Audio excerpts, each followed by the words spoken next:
started. If you're taking food, don't rush. I'm just going to introduce our speakers tonight. And if you can, there's not many seats left, but find a place to listen to the lecture. It's an honor for me to introduce Laura Salazar and Pablo Sequero. They're very dear friends and two-thirds of Salazar Sequeromedina, a practice that they co-founded with Juan Medina in 2020. And in the short 4 years that they've been working together, they've already made a name for themselves as an emerging practice in the international scene through projects across Peru, Spain, South Korea, and the United States. They've achieved this name through international publications, including publications of their work in the Architectural Review, Revista Plot, and Arquitectura Viva, which for our first-year students are very important and big publications. They've exhibited their work in the 2023 Seoul Biennale of Architecture and Urbanism, and in the 2022 Oslo Architecture Triennial. Their work has also been shortlisted for the Mies Crown Hall America's Prize Merge for 2024, and most recently for the 13th Bienal Iberoamericana de Arquitectura y Urbanismo that is taking place in Lima, Peru later this year. Laura Salazar is an assistant professor at Pratt Institute School of Architecture, and she has previously taught as a visiting critic at Syracuse University and as a visiting scholar at Montana State University. Prior to co-founding Salazar Sequeromedina, Salazar worked as a project architect at Barco Leibinger in Berlin, where she was responsible for US-based projects and contributed to award-winning design competitions. Salazar holds a Master of Architecture from Princeton School of Architecture. Pablo Sequero is currently a visiting critic at our school, leading the studio platform Surfside. Previously has been a visiting critic at Cornell AAP and a visiting scholar at Montana State University. Prior to co-founding Salazar Sequeromedina, he worked as a competitions team leader at Barco Leibinger in Berlin, and as a project architect at Rafael Moneo's studio in Madrid for 2015 to 2018. Sequero is a licensed architect in Spain and holds a Master of Architecture degree from ETSAM, Technical University of Madrid, where he was awarded the third ASEMAS Prize in 2017. Tonight, I'm very excited for Laura and Pablo's lecture titled XS, Extra Small Works, where they will examine the role of scale in the work of their practice. They will discuss how architecture today demands renewed attention to the scale of material assemblies, tectonic craft, economy of means, and a responsive relationship to its users. Topics that are very relevant to our students, especially in the first year program. And as a framework for this lecture, they ask the question, how can architecture assume an infrastructural role in communities without relying on an infrastructural scale? So with this, please join me in welcoming Laura and Pablo to Syracuse Architecture.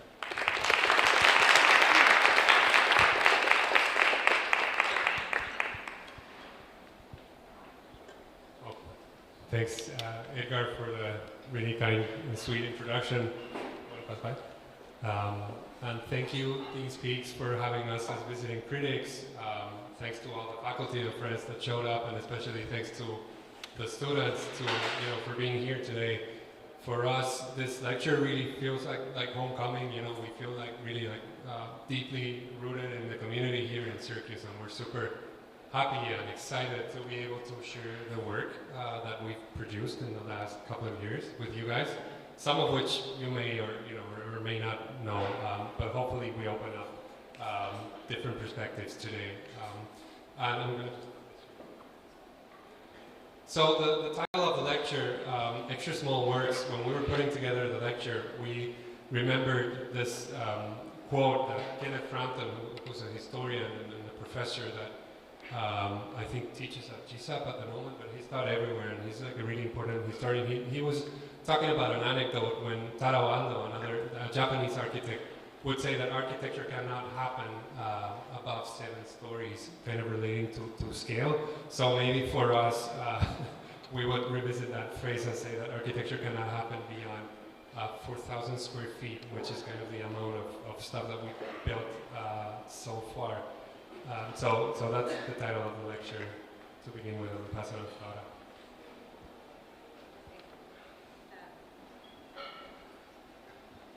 All right. Hi, everybody. We wanted to start off today with an origin story, so to speak. The year is 2009, and the image is a collage constructed by Remkulhas or Olme, featuring a bunch of extremely iconic projective or built projects in Dubai. And what it gathers and what it attempts to criticize is this moment of architecture aligned to capital, which was the reality of the world, of the kind of role of architecture within society up until the market crash of 2008. Architecture could be conceived as a kind of subservient discipline to iconography, to capital, one in which the kind of starchitect was revered, in which computation was serving in service of form, and that kind of exuberance of form was all about producing a certain kind of iconography. And then this happened, and I'm sure that for many of you, you were very young at that point, but the reason why it's such an important moment for us is because Pablo and I, we were your age at this time. We had just entered our first year of university, and we were super excited to study architecture along with everything that I just described, right? The kind of status of the discipline. And for us, confronted with this kind of global shift, represented also a shift in paradigm, how we were supposed to view our role in the discipline then, and how we were supposed to understand that these kinds of images were no longer a part of our scope or our ambition, the possibilities of our reality. This project is Peter Eisenman's City of Culture on the outskirts of Santiago de Compostela in Spain. And it's an incredible example of landform building that has really the scale of landscape. And in that scale is kind of enormous footprint. It's not just the surface area that it occupies on the exterior or on the outskirts of a more or less kind of mid to low density city, but it's actually the kind of vast networks of extraction that are aligned to the production of such a building. And that this project had been halted in the market crash of 2008, only to be completed slowly a few years later, really kind of symbolizes a really important kind of cultural shift that we perceive is still relevant today. Perhaps then it was a narrative of economic or financial scarcity.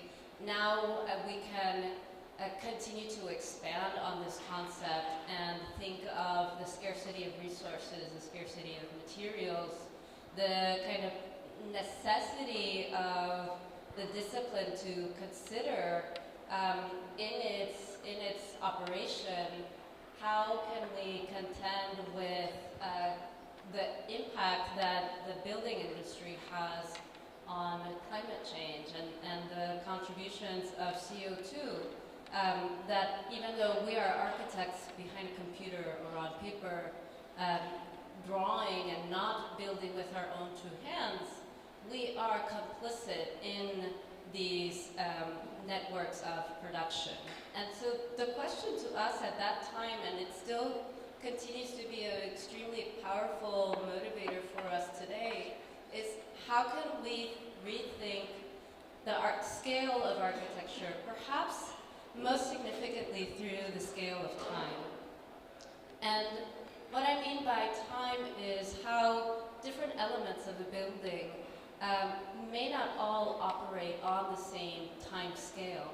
There's the support, that which is considered a kind of infrastructural element, and the infill. And these are words that are borrowed from Habraken.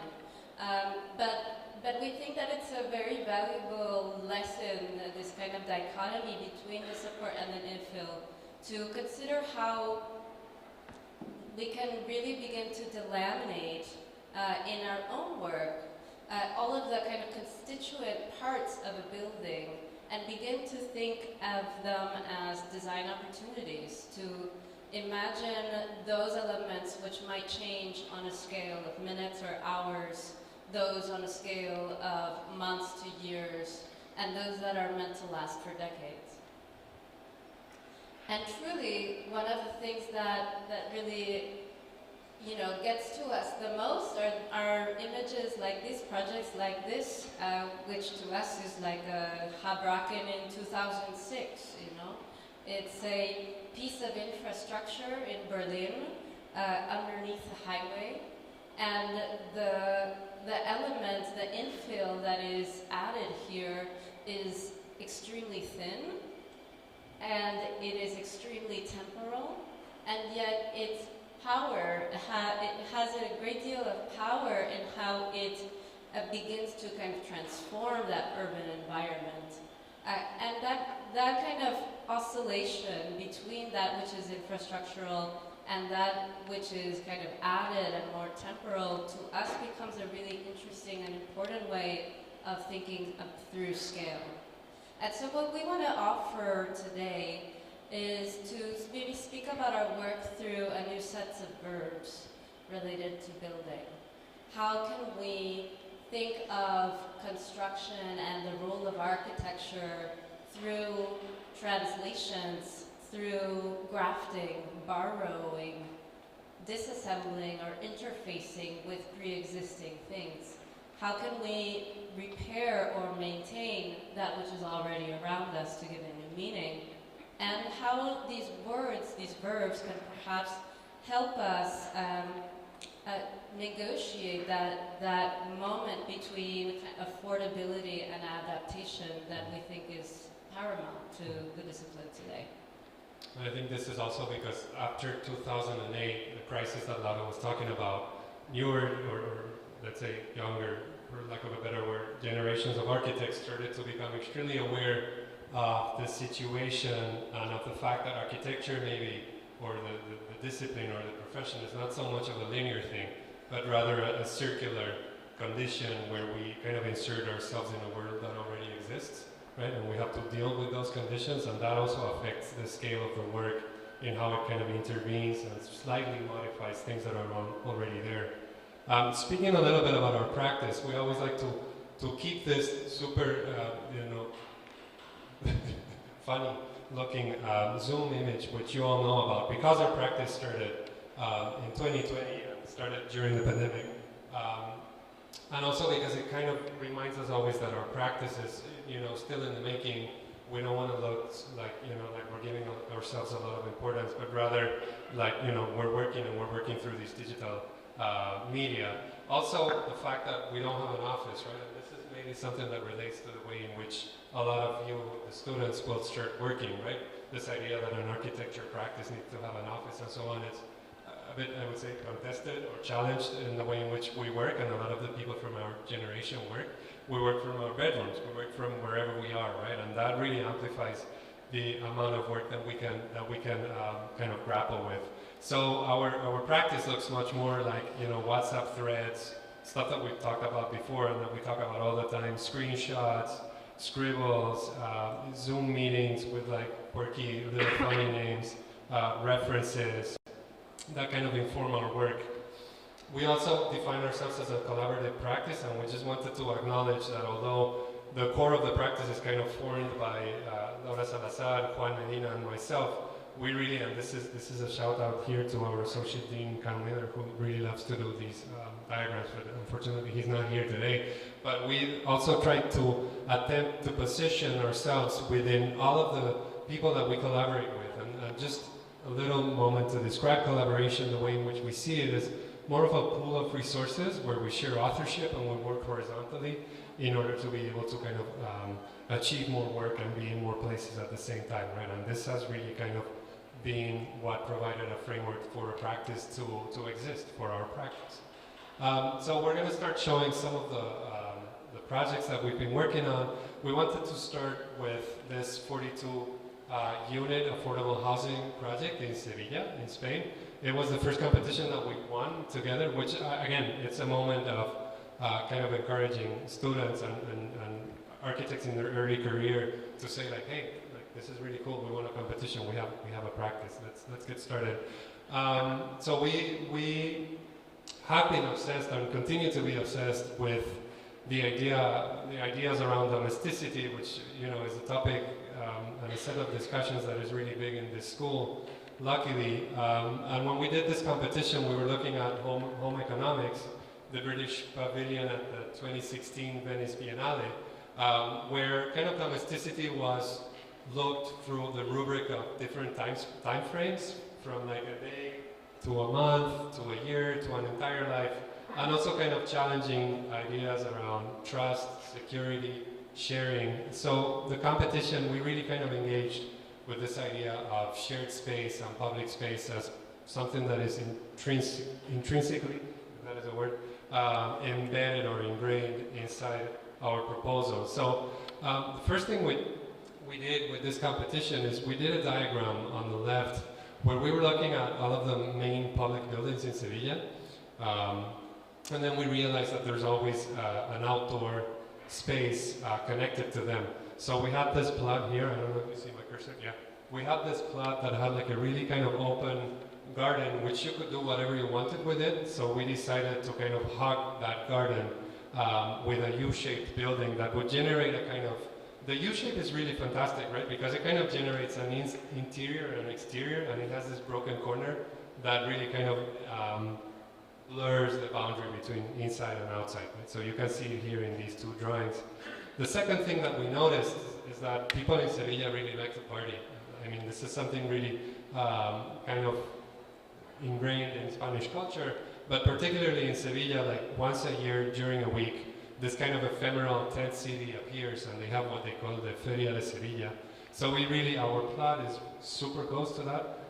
It's that yellow hatch, and we wanted to really bring that condition of joy and of party and of meeting and of social activities with kind of ephemeral architectural devices into the project. So I think the ground floor really speaks to that condition as this kind of like party of elements that all seem to be moving and orchestrated around the central space and create a lot of porosity in between spaces. If we move up to the typical floor plan, we also really kind of challenge traditional notions around housing, like, you'll have the best unit in the corner, right? Instead of that, we would start introducing shared spaces that were also counted. So the trick here was, you can't have everything be public space or shared space, right? But the trick here was to count part of the public space or the shared space as the unit square footage, right? And if we have any 307 students here, I'm sure you're interested in these ratios. We really went into, trying to flesh out all of these conditions, bringing the kind of party, the nightlife that Sevilla has into some of these pockets that appeared sectionally, which we studied kind of thoroughly through a series of axonometric drawings. We always like to have them as kind of estranged moments when you don't really know what's inside, what's outside. And then another dimension that we really studied when we were working through the project was how does the building kind of behave as a soft machine that has a lot of passive strategies in place to kind of address the climate of the place, right? So we were thinking, Sevilla is a place that gets to weather of like 120 degrees in the summer. I think in some days. So we really wanted to kind of create a series of sun protection soft elements in the facades that were more exposed, the ones that you see here on the right side.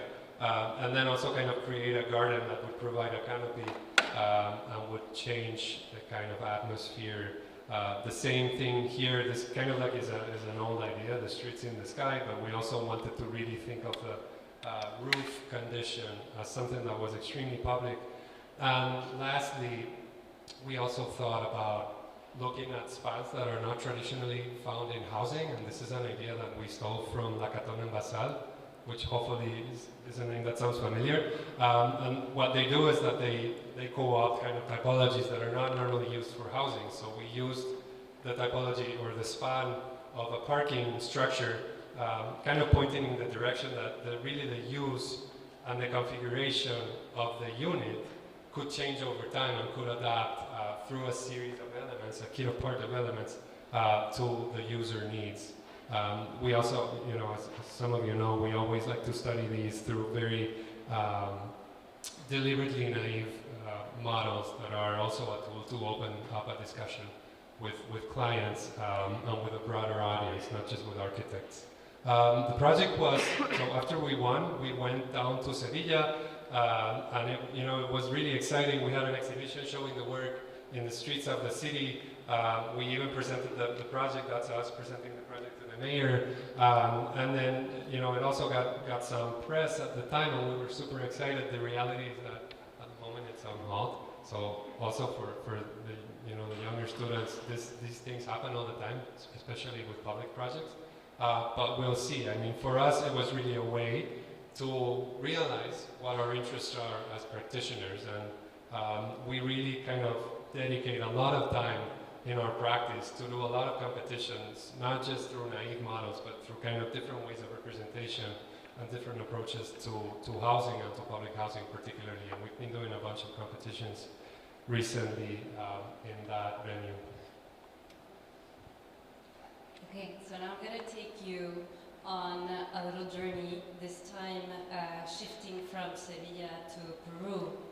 And this is a journey that starts in Lima, Peru, and takes you 3 hours into the desert towards the south, down the Pan American Highway, which is this kind of long line that connects almost like a backbone, all of South America. And what you discover along the way is a series of kind of infrastructural elements, these kind of side roadside constructions that you know, appear to be somewhat unsteady, have a kind of relationship to the local materials. Perhaps they are kind of infrastructural in a way, as they are serving other uses, such as the cleaning of trucks or their maintenance. And so we began to catalog these elements, not just the kind of larger structures, but some of these other equally unsteady conditions that we interpret as very good and practical strategies. As a series of kind of like forecourts or verandas, an overbuild construction, a very kind of tectonic relationship between the heavy and the light, or even perhaps some kind of reminiscence of kind of modernist inspiration. But I think that all of these observations really seem to us as related perhaps to a kind of practice of looking at what is around us and a kind of revaluing the ordinary. As a project that is aligned to the work of Ed Moshe, how he looked at US 66 or at Sunset Boulevard and began photographing it, to the extent that through that kind of like indexing of the ordinary, it ends up becoming an extraordinary work of art. And so as we keep coming down into the desert, we arrive at a valley that is suddenly quite lush. It's an agricultural valley that is kind of dependent on this river that descends from the Andes, And what you can see, just as a quick note, is that the makeup of urban plots is kind of long and narrow. That's because these plots connect from one creek to another as a result of the need for irrigation. But this is an area under transition, and I think that that kind of transition is something that has been a huge motivator for this project, because it's one that is transitioning from the agricultural, it's actually post-agricultural, into one that is further and further urbanized. And so what we wanted to do in this post-agricultural plot is to propose a project that was able to mediate between the domestic and the care for plants as a kind of greenhouse, an interior that is constructed for the care of plants, for their protection through a kind of pesticide, a insect repellent curtain that removes the need for pesticides as a kind of conditioning of that environment.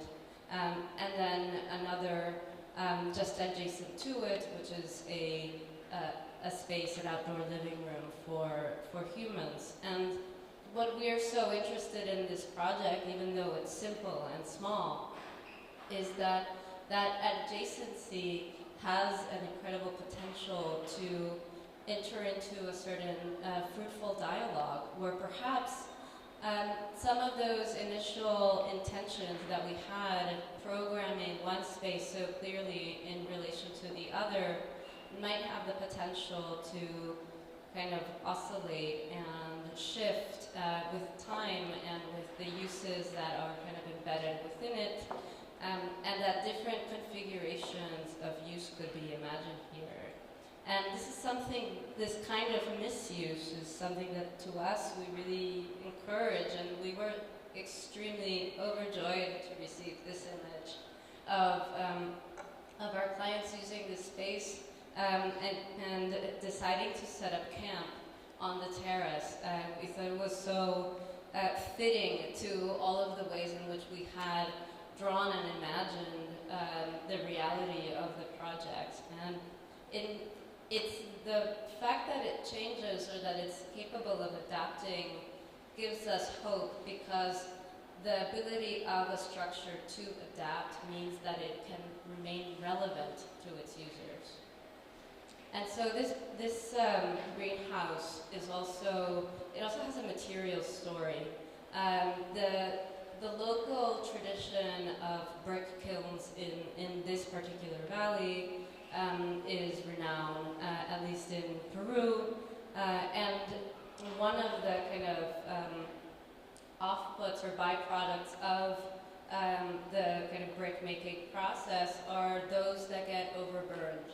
And this in Spanish, or at least in this region, is called rococho, which means it has been overly cooked. And it means that the brick has kind of taken on unexpected colors, that it's kind of, transformed or mutated in shape, and so it's not an easily marketable product. But what we did was collect this material over a period of several months to construct the floors and the walls of this kind of monolithic base of the greenhouse. And I think one of the important things to us about this project is that the result of its construction is more than the sum of the individual parts of its story, that it has a kind of atmospheric quality to it that is, meaningful and captivating in its own right.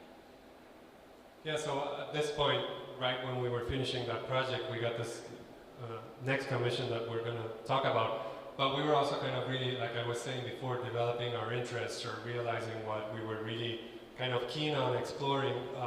Things like, blurred understandings or divisions between indoor and outdoor, the scale of spaces, and also kind of indeterminacy, right? Like misuse and just providing a frame for user appropriation.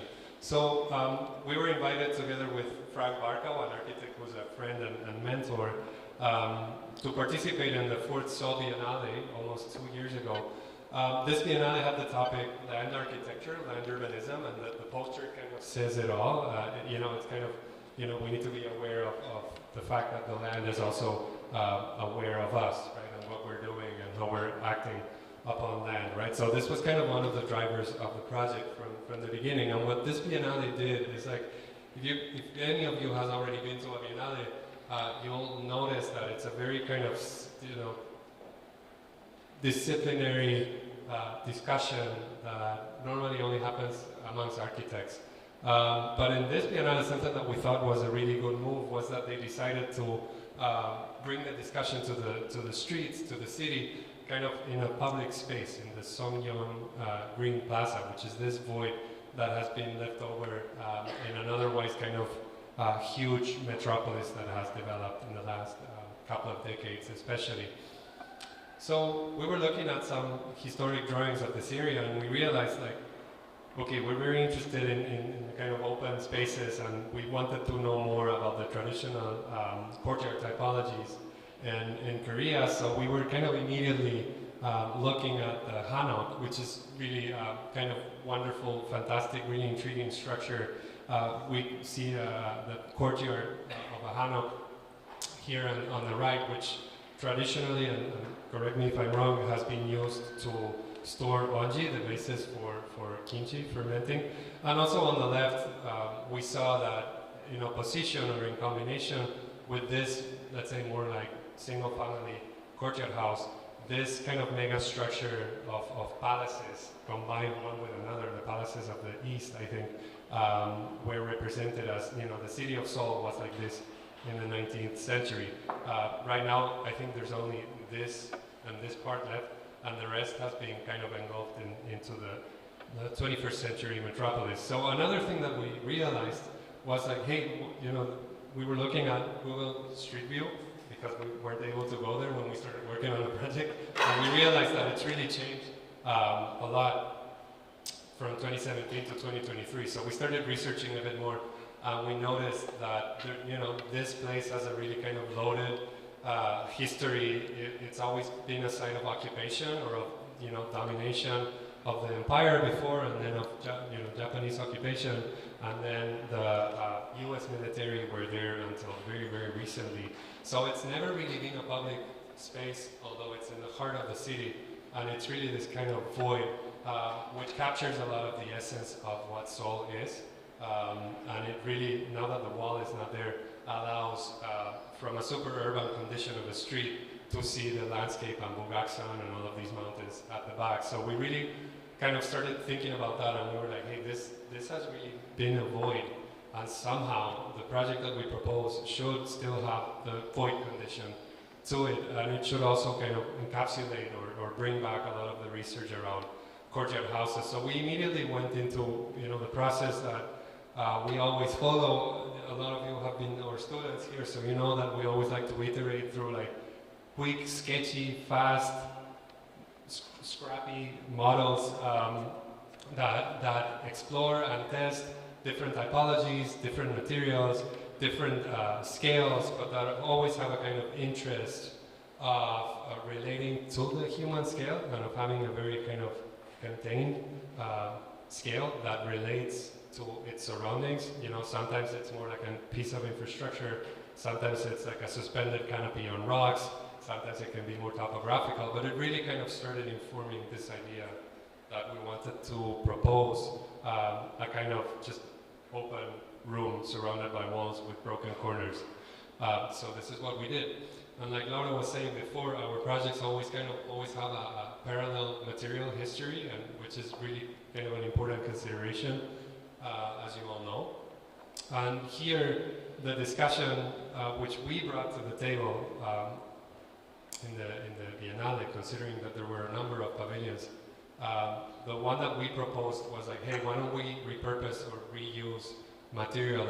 And then we started, you know, in this conversation with the curatorial team, like, where do we get the material from?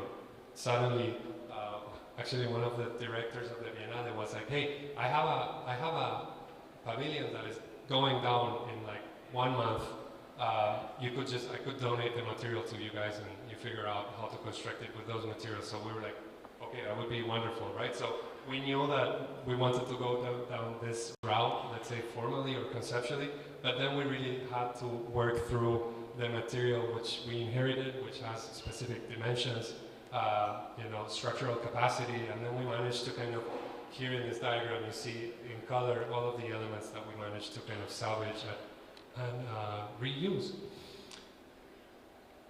We were also able to kind of be very present on the construction site, and what this gave us was really like a lot of fantastic memories that we'll never forget, like this kind of super intimate, almost ceremonial moment when the gardening team that the Biennale provided started kind of preparing the center of the pavilion, which had a garden, which I forgot to mention. But the other thing that we wanted to provide is, we were thinking like, what happens with the land when these pavilions go away, right? Is there something that stays there? Is there a trace? Or do the, a Biennale goes away and then a month later no one remembers? So what we wanted to do is to kind of propose this central circular garden of local plants and native plants as a way of kind of restoring, in opposition to what by default was going to be deployed, and I think they actually ended up doing, just like grass, a garden of traditional plants that would relate more to the traditional landscapes found on that site. So the pavilion was built eventually. The Biennale kind of allowed us to start exploring and discovering a lot of the moments that we had thought about throughout the design process, and also, like Laura was saying before, kind of unexpected appropriation as a kindergarten, as a place to play hide and seek, as a place to have a book launch, which is actually the opening event that we had, or even to host a Syracuse dinner party with some prospective students, I think.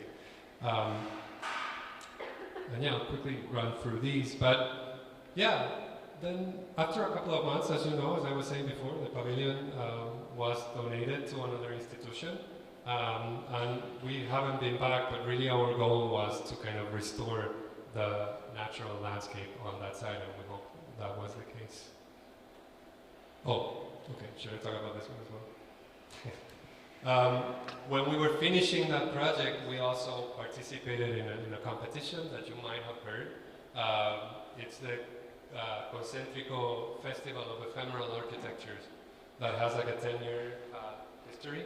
And for their 10th anniversary, they did a call, which we thought was really cool and provocative and fun. It was like, hey, why don't you write a letter proposing us, instead of just like an ephemeral kind of festival with pavilions again, what could we do to actually enact change or start creating new dynamics, new ways of understanding and of using public space and the streets. So we thought the letter was like a really nice kind of medium to work through the first phase.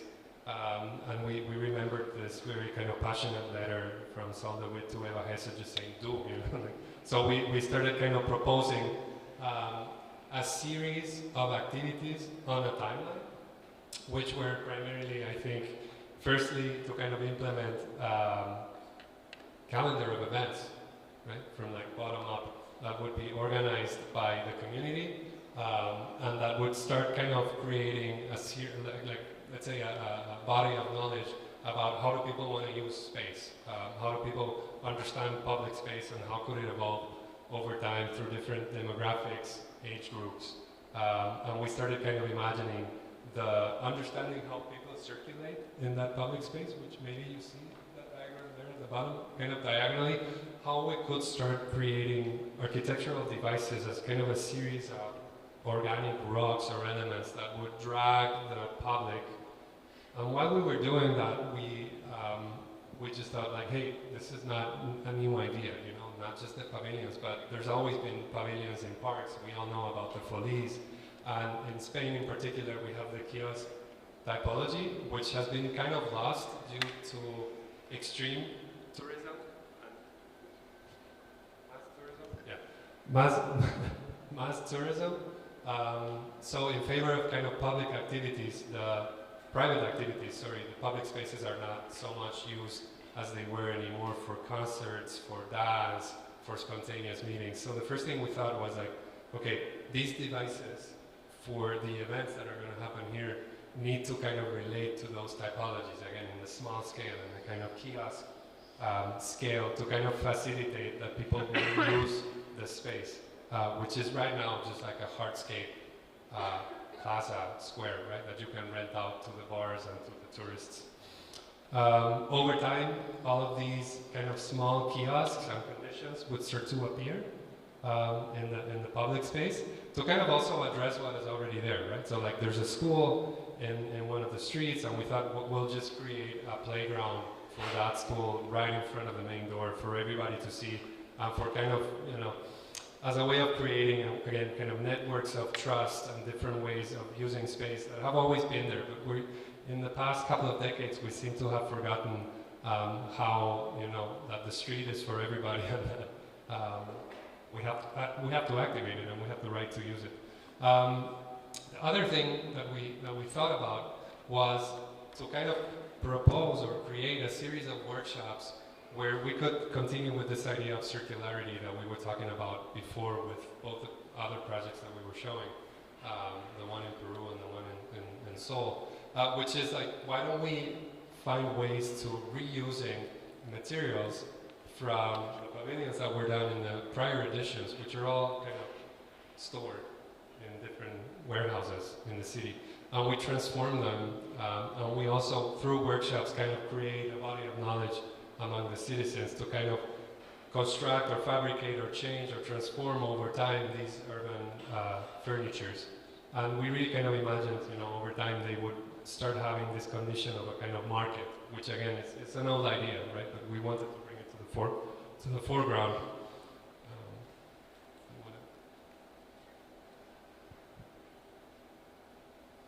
Okay, so this project was also, and I think this relates to this previous image here, we're not only occupying the space of the plaza and proposing a series of kind of small infrastructural elements to further activate that space, but what we also identified, best shown in this diagram, is that there's a great deal of vacancy on the street immediately adjacent to that larger public space. And it seemed like it's a kind of an incredible opportunity to think about how we may be able to not just kind of appropriate the space of the street, but actually work with an idea, a kind of temporal idea of how we may give new meaning to those underutilized vacant spaces, commercial vacant spaces.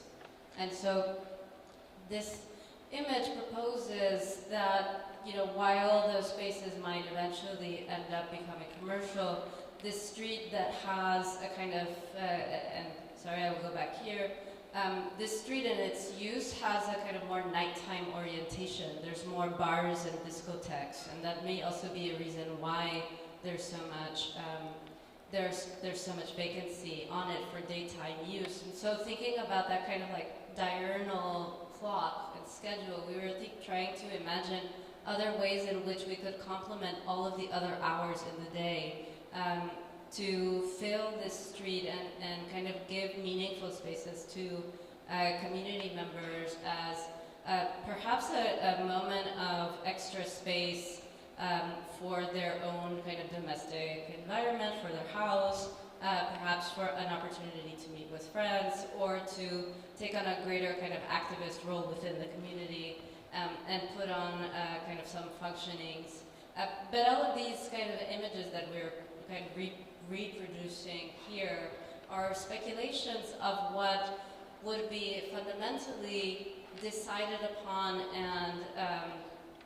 and carried forward by the community itself. So we always thought of the model as a kind of tool for us to kind of negotiate between us as kind of designers and having the capacity to kind of think speculatively of a potential future for this place, but it being very dependent on establishing a kind of dialogue. And so, unfortunately, our very extensive and well thought out proposal was not selected as the winner, but the guy that won, who designed this really beautiful tent seen in the rightmost side image, Daria Noblau, he also had this idea of how conversation and dialogue would be kind of the centerpiece to the way that you could begin to establish a meaningful project, a 10-year-long project with a community. And so they invited us to kick it off. And that's why so much of this initial work we are so happy to have been a part of, because we actually did get to do our project in some way, meet under a kind of a kiosk and begin to ask questions and kind of propose a way to see a kind of alternative future for this very particular part of the city. And so now I'm going to talk about a project that is so much closer to home. This is based in Syracuse, New York.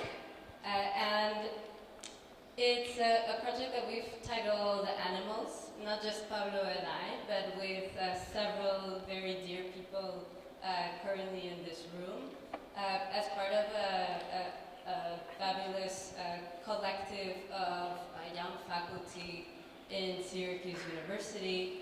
And so we went to kind of present this project on behalf of all of us as one that is, you know, extremely exciting for the way that it, again, thinks about various scales of time within this building, and kind of maybe engaging with some questions that pertain to the larger set of issues and conditions in a city, a Rust Belt city like Syracuse, New York. So this is the building, 1970 West Fayette Street. And this is where it's located. You may be familiar, I hope you're familiar, with the story of the Erie Canal. It was the piece of infrastructure that gave meaning to a place like Syracuse, New York, because it unified Syracuse with Albany, Rochester, Buffalo, and a kind of a string of cities that kind of grew and developed from this position, from this kind of channel or body of water that kind of connected and kind of burst out in kind of economic prosperity for all of these cities. And so this building, located directly next to the banks of the Erie Canal, is directly a result of that time. And in the obsolescence of the canal, there is also one that is kind of inherently applied to the kind of this building itself, to 1970 West Fayette, as it's been replaced by other important routes of circulation of modernity, you know, notably the highway. And so this building has gone through many different lives. At one point it was a fire truck manufacturing plant. In another moment it was a paint factory. And all of those kinds of layers of construction, of demolition, of an added kind of slow history of this building are truly evident in its current state, which is underutilized. But it's because of people like this, Yves de Rosa, who became our client in this project. Yves bought this building during the pandemic with the idea of turning this space over back to the community in some way or another as a series of ateliers for photographers or film production companies, jewelry makers, farm, a kind of a farm cooperative, and there are a number of different kind of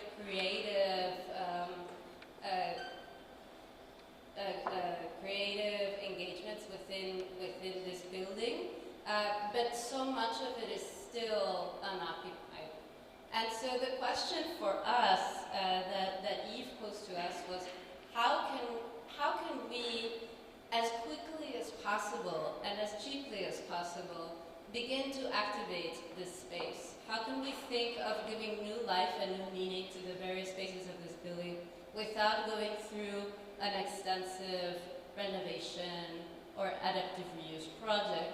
And so we looked around at what was already there. And what we found was all of these shelves, these metallic shelves, from the time that the building was a paint manufacturing plant, where they would kind of store the paint cans. And so there were so many of these that we had to make an inventory of them, of all of them, and thinking about their kind of dimension, their height, all of the shelves that are associated to it, and from that material, begin to think of various scales of objects that might begin to activate and perhaps alone or in a kind of assemblage, begin to give meaning or reinterpret various spaces within the building. And it was also a kind of project of tectonics, thinking about the material that we had found and the possibilities of its assemblage to come up with a kind of new interpretation of its construction. So this, for example, is a column of light within a kind of hypostyle type hall of other supplementary columns that are, holding up the building for dear life. This is a reinterpretation of the shelf as a wall, a space divider. Many of the large spaces in the building were they kind of atomized or segregated into smaller spaces, could be used in dramatically different ways, or having a more kind of performative approach through a platform, thinking of all the different people who could enter these spaces, thinking through events occurring on a kind of smaller, faster scale of time, and as well benches that were capable of mutating themselves and moving around various different rooms like a caterpillar. And so this project, as I said before, is really the result of a design-build effort from all of us. We made it with our own hands. Magda and Edna are sitting in the front row here. And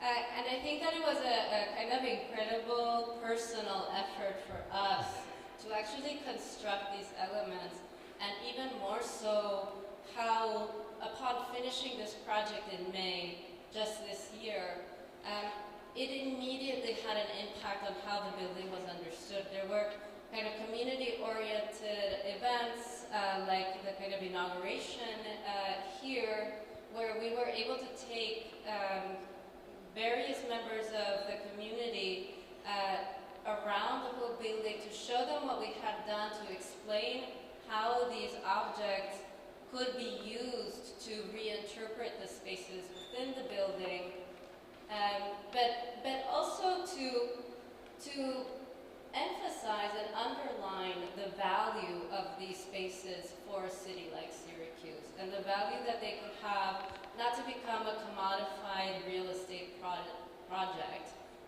but to be really a home for a new way to understand community.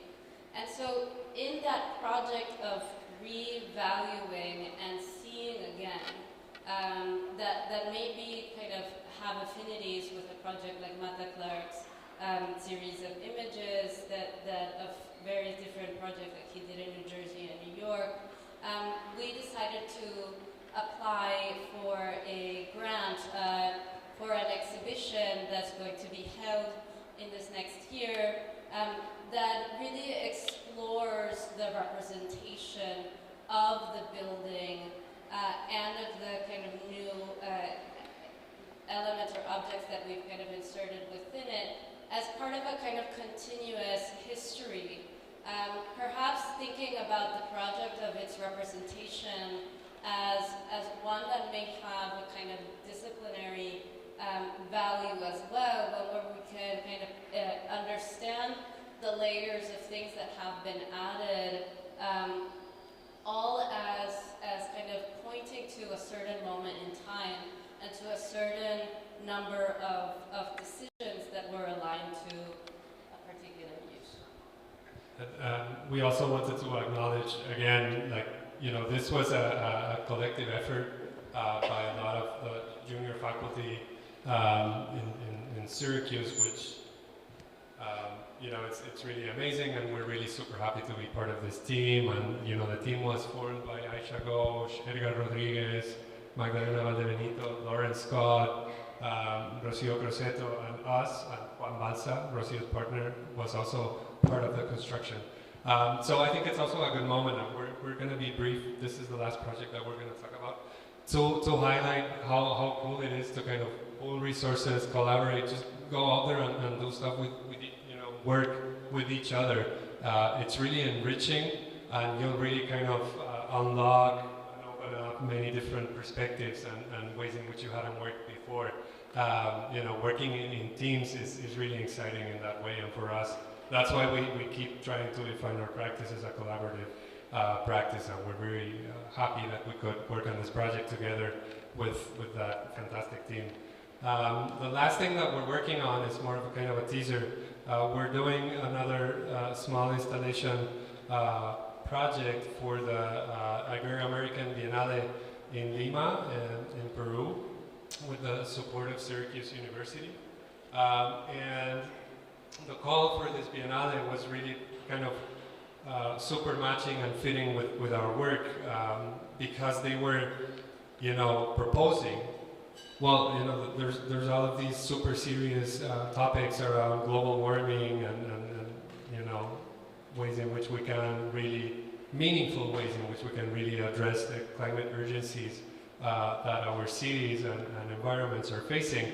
And you know, why don't we do it in a way that traditionally, you know, is a bit more festive, which is, why don't we all gather around a table with some food, share the food, and then especially share this kind of Spanish concept of the sobremesa, which means everything that happens after the food is gone, which normally has more of a festive tone to it, and you know, maybe it's more productive than having like a, you know, traditional super serious meeting. So we really liked that topic, and what we were invited to do was to kind of provide a series of small infrastructural elements that would serve the Ollas Comunes Association, which is an association founded by a group of people during the pandemic, which was trying to provide food in areas that were inaccessible and where people had food shortages. So this is a really fantastic initiative, and together with the discussions around how do we adapt to a new climate in megalopolis and metropolis like Lima, these two ideas are going to come together in public spaces in the, hopefully, it's not built yet, but in the infrastructures that we are proposing for a series of events. So like Laura was saying before, we'll just leave it here in a second. We always kind of turn our eyes around and look at what we have around us. The references are sometimes more direct or more kind of transversal, but we've always been kind of super intrigued by structures like this perigallo, which are like ephemeral structures used for infrastructure, for agriculture, sorry. And we wanted to kind of have that like condition in the elements that we were proposing as infrastructural elements that could change over time, or that could be assembled and disassembled and transformed into, you know, another life in the future. So this is how it's looking, and hopefully we're going to build 12 of those. We'll see what happens. We'll tell you in a month. But we're going to almost resume, but I think Laura wants to say a couple last words. Okay. Well, anyway, I think that's where we're going to conclude our talk, and I think that so much of our work is really interested in this kind of oscillation, again, between that which is a support, what is more long-lasting, what can be understood as permanent, and that which is smaller, infill, malleable, temporal, and much of the work that we've shown today is kind of in the latter category. But I think that we're really, we're really interested in both. We're interested in kind of our work establishing a dialogue in between those two ways of modalities of comprehending the role of buildings and artifacts in our daily lives. So more next time.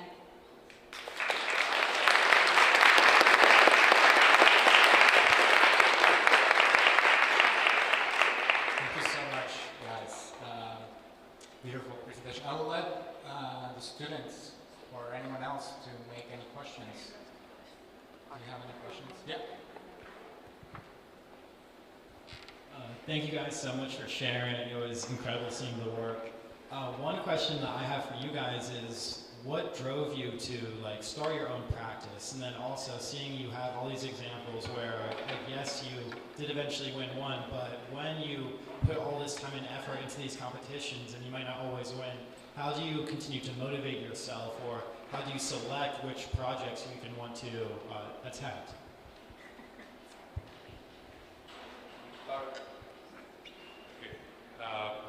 I can answer. Thanks for your question, Alex.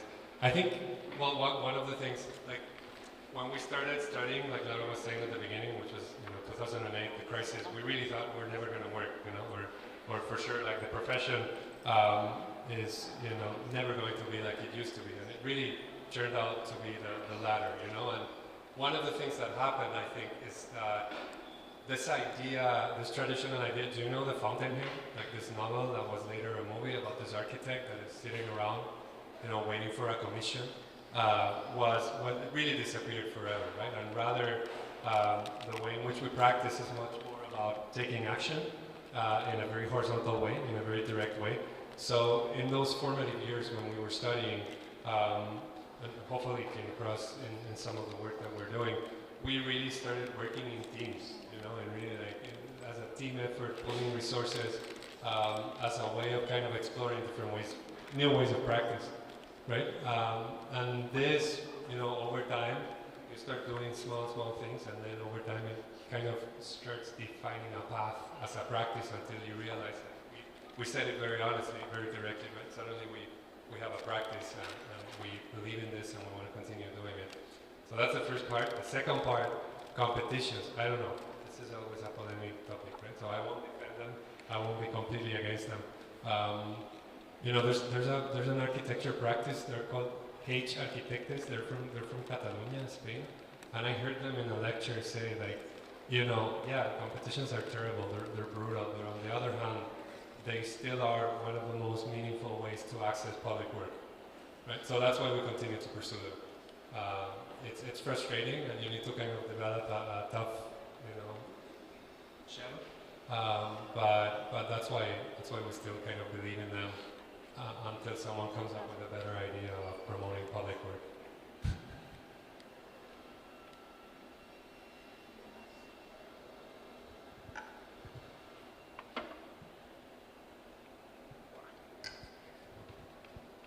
Hi, thank you so much for sharing this wonderful presentation. My question is on, so you mentioned doing work for the Biennale in Venice, and there's another one in Peru, the last part that you mentioned.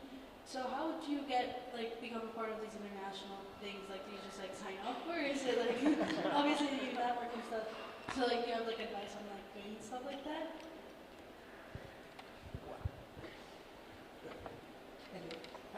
It's working. I know you're asking the right questions. Keep going.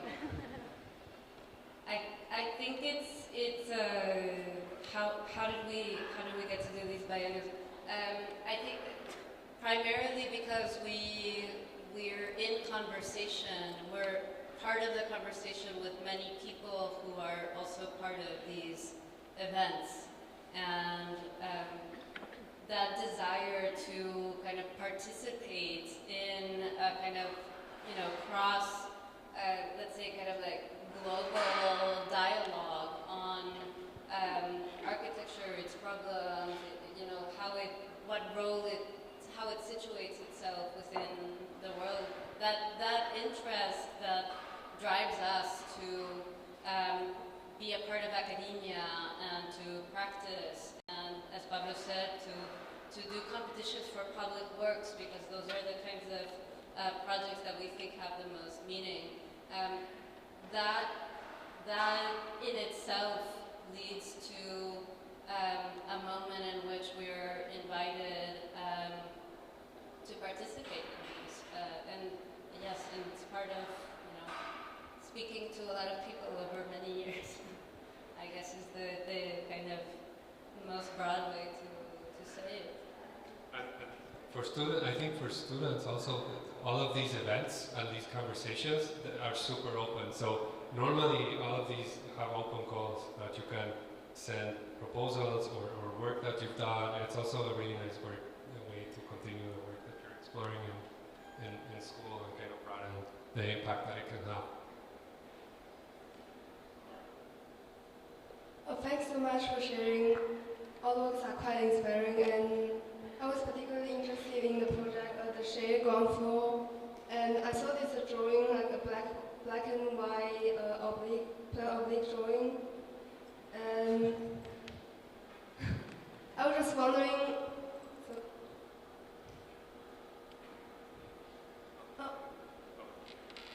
Oh yeah, this one. I was just wondering why you guys choose this way of representation for this project.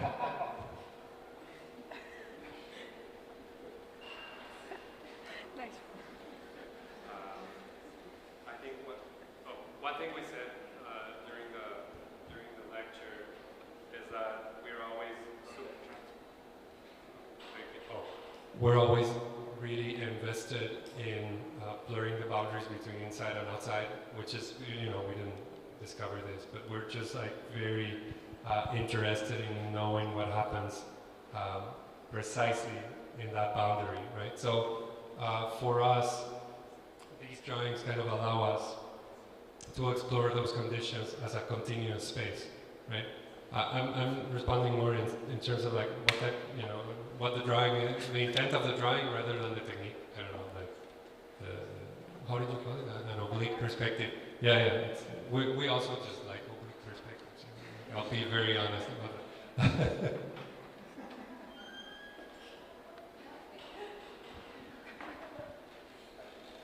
I think the first part of what you said was a better answer.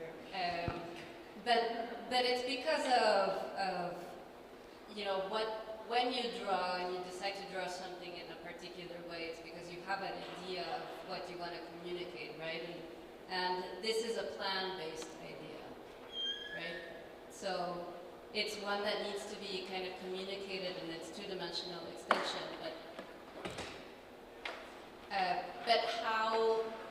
how it actually then engages with the narrative of this interior-exterior continuum gets better illustrated by giving it three-dimensional quality.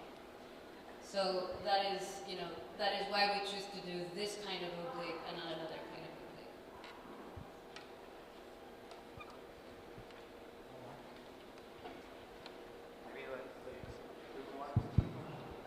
Thank you. Maybe to stick to that, because a lot of these are the rep students, you know, so they're very interested in how you're drawing and what you're drawing and why you're doing it that way. So, I mean, you could draw things in other different ways. Right? Even your architecture is actually very quiet, and I feel like you use representation to bring out the life. You know, it's almost like a stage for that everyday domestic life, or even non-domestic life. So, I mean, there's a lot of labor that goes into this drawing, right? Someone who does this a lot can look at it and see 100 hours, 50 hours, whatever it is, right? It's a lot, but that's not the thing that's going to be built, right? So can you talk a little bit about like why you invest? Why is it important to invest in the drawing? Not just the drawing, but also your models are also for this project. It's just like stuff. It's just stuff. You know, lots of stuff, right?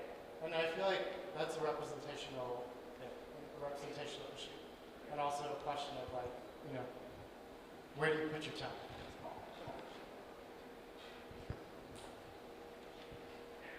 Omar, it's the excess in excess.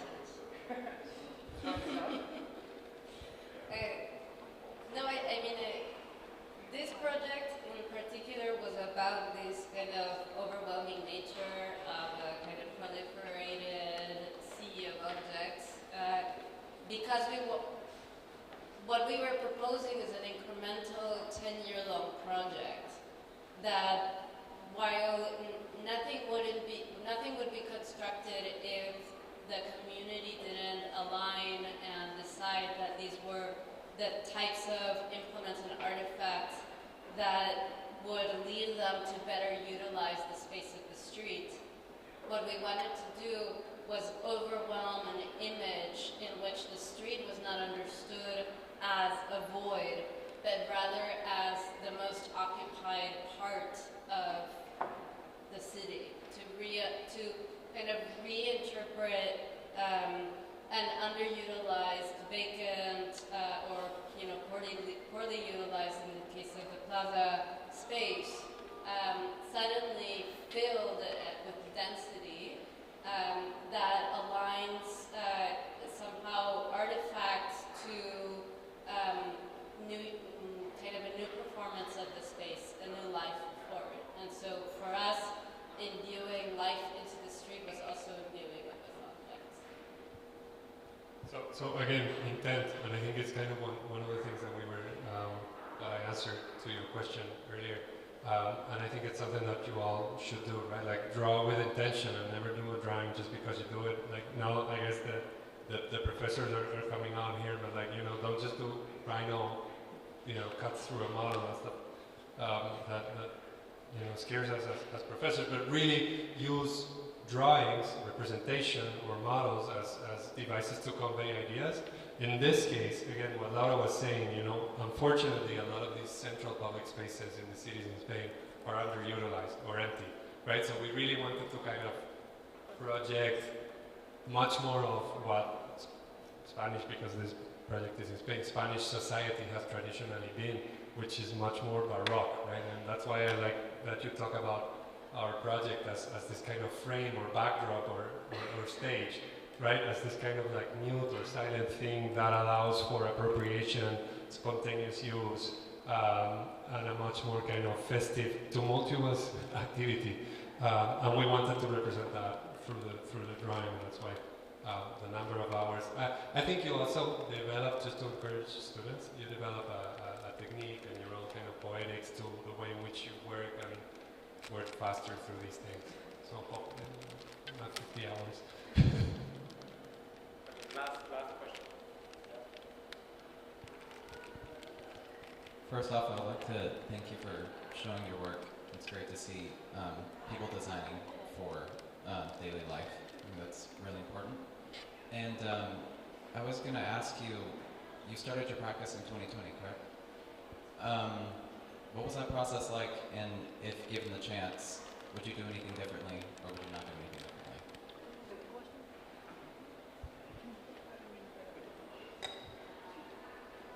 So when we started practicing, we were all working in the offices of other architects, and we were always extremely interested in exploring for ourselves, because we had kind of a constant thread of conversation about, you know, what architecture should be, how those ideas might begin to kind of gel or consolidate into a project.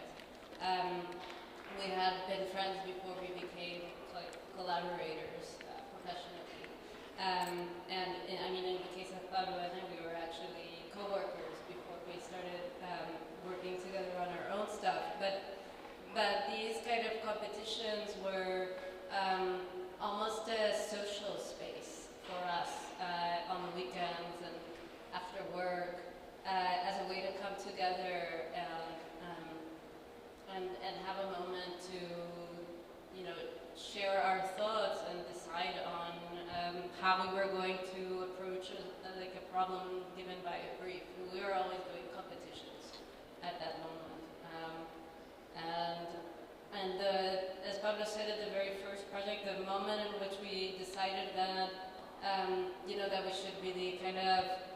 give ourselves a name or, think of ourselves as a practice was when we won this first housing competition, and it seemed like, this thing is going to be built, this is a significant project, it's a moment in which we have to kind of